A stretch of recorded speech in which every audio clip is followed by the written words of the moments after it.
Good morning. Handaki Haftagi card reading yeminarse ado card reading yengdringada ahambada pendulum happy yengase ko hadi pendulum se keno tawse ko akoigi pendulum dowsing se keno tawse ko ahambada keno ma khanbiro ko pot ma eta khanbiro adu aina khaliwa pot se karam kanda oigani natra karam kanda oiroi haibagi adu mai taro ka happy yengase ko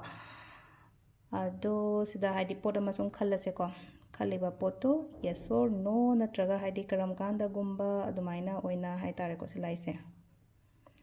July tai ko again ko July probably yes haina hai ko hadi possibly harase ko possibly yes Wednesday and keno sina ko hadi Sunday gumba tar ko July ama lere December ama lere ko sida hairaga lere ko pose ko sisina ko gi pendulum gi lere ko handak hafta gi oina ado card reading sa pe jeng minarse ma'am ado weekly card reading se ko weekly card reading se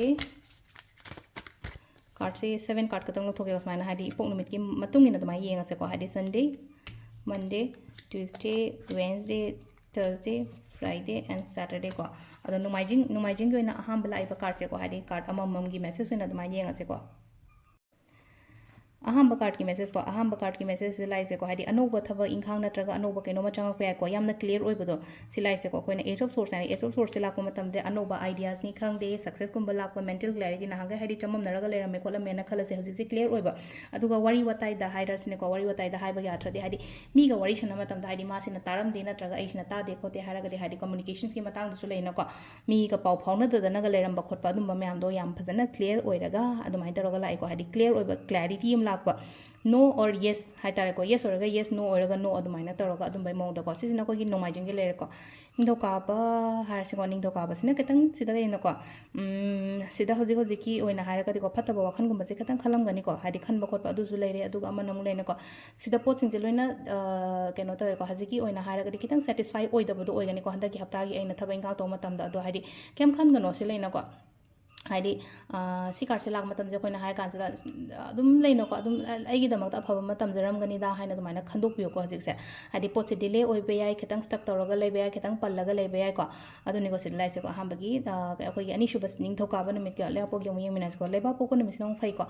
इनौ no न केनो म होगे खोट के काइना गा हायगा दि याम फै सिदना हाइदी आई चट के छि की थबक सिमा होगे नत्रगा सी स्टार्टअप सिमा तौगे नत्रा केनो म तौगे खोट के हायगा दि सिगी केनो गे न लेपो नमित की ओइना हायगा दि जीरो लाइसे को जीरो से थब अमा हो मतम दा कोइना हाइदी जीरो दगी ngaतारिन अनमना होनरिसे अदुना अनोबा बिगिनिंग अमा करी अमा आई स्टार्ट तौगे हायगा सिगी कनो लाइबा एनर्जी से याम फै को हाइदी लेपो गे ओइना युमजा कैसा हम येंगसे को युमजा कैसा सिना को सिदा ले को हाइदी थबक सिदा लाइसे अमा को यामना केनो तो मोंग दा लाइ को हाइदी कनोमा अना कई हानी थब अमा तौ मतम दे मेच्योरली डिसीजन गुम्बा लौबियो को हाइदी मेच्योरली डिसीजन नुपी ओइ तारगसो को नुपी ओरगसो यामना फजना खंदर खोथर को खितंग लेनो को हाइदी खितंग कनो तौब खोटप अखोइना कयानी थबक की मतंग दो ओइरो पैसा की मतंग दो ओइरो अदुगा युम की कई की मतंग दो ओइरो को फजना खंदर खोथर थब इंका फजना तौबियो न हाइ को थमोइसु याम ले को मी की दमक तो यामना खनबगुम्बसु ओइगले को समाइ तरिसा सी कार्ड से लाको मतम से को अदो इंदोका बले आपो युमजा कय सगोन सेन यमु येंगसे को सगोन सेन सिना मु पॉजिटिव ओइरे यामना पॉजिटिव ओइबा हाइरगदि से लेनो को आइना तौजगिबा आइना होनजरिबा आइना लांगजरिबा खोचरिबा मैम से आइगोंदा फना लाकपा हाइदी फ्रूटफुल ओइबा रिजल्ट हाइरसने को फ्रूटफुल ओइबा रिजल्ट अदुगा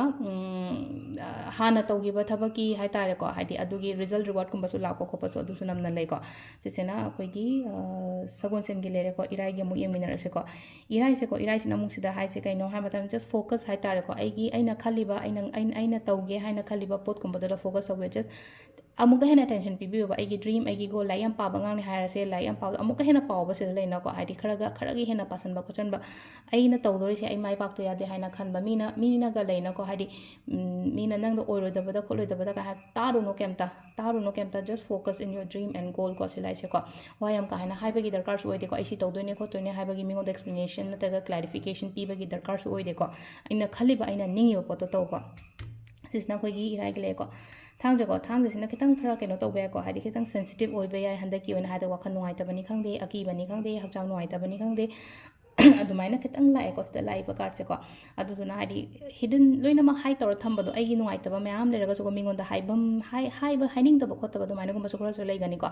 ꯑꯗꯣ ꯀꯅꯥꯝꯇ ꯍꯥꯏꯅꯤꯡꯗ꯭ꯔꯦꯅ ꯈꯜꯂꯁꯦ ꯃꯦꯗꯤꯇꯦꯠꯀꯨꯝꯕ ꯇꯧꯀꯣ ꯃꯦꯗꯤꯇꯦꯁꯟꯒꯨꯝꯕ ꯇꯧꯔꯒ ꯍꯥꯏꯗꯤ ꯔꯤꯂꯤꯁ ꯇꯧꯍꯟꯕ ꯁꯤꯒꯨꯝꯕ ꯄꯣꯠ ꯃꯌꯥꯝꯁꯦ ꯅꯠꯇ꯭ꯔꯒ ꯋꯥꯔꯤ ꯁꯥꯅꯕ ꯏꯃꯥꯟꯅꯕꯤ ꯑꯣꯔ ꯏꯃꯥꯟꯅꯕꯒꯨꯝꯕ ꯂꯩ ꯍꯥꯏꯔꯒꯗꯤ ꯋꯥꯔꯤ ꯁꯥꯕꯗꯨꯁꯨ ꯀꯩꯁꯨ ꯀꯥꯏꯗꯦꯀꯣ ꯍꯥꯏꯗꯤ ꯃꯤ ꯂꯩꯔꯒꯗꯤ ꯋꯥꯔꯤ ꯁꯥꯕꯤꯌꯨ ꯃꯤ ꯂꯩꯇ꯭ꯔꯒꯗꯤ ꯂꯩꯅꯀꯣ ꯑꯩꯗꯣ ꯋꯥꯔꯤ ꯂꯤꯐꯝ ꯀꯅꯥꯝꯇ ꯂꯩꯇꯦ ꯍꯥꯏꯔꯒꯗꯤ ꯖꯁ ꯃꯦꯗꯤꯇꯦꯠꯀꯨꯝꯕ ꯃꯦꯗꯤꯇꯦꯁꯟ ꯄ꯭ꯔꯦꯛꯇꯤꯁꯀꯨꯝꯕ ꯇꯧꯕꯤꯌꯣꯀꯣ ꯍꯥꯏꯗꯤ ꯅꯨꯡꯉꯥꯏꯇꯕ ꯈꯣꯠꯇꯕ ꯃꯌꯥꯝꯗꯣ ꯔꯤꯂꯤꯁ ꯇꯧꯅꯕꯒꯤꯗꯃꯛꯇꯀꯣ ꯑꯗꯣ ꯁꯤꯗ ꯂꯩꯔꯦ ꯑꯩꯈꯣꯏꯒꯤ ꯍꯟꯗꯛꯀꯤ ꯍꯞꯇꯥꯒꯤ ꯀꯥꯔꯠ ꯔꯤꯗꯤꯡꯁꯦ ꯃꯌꯥꯝ ꯊꯦꯡꯛ ꯌꯨ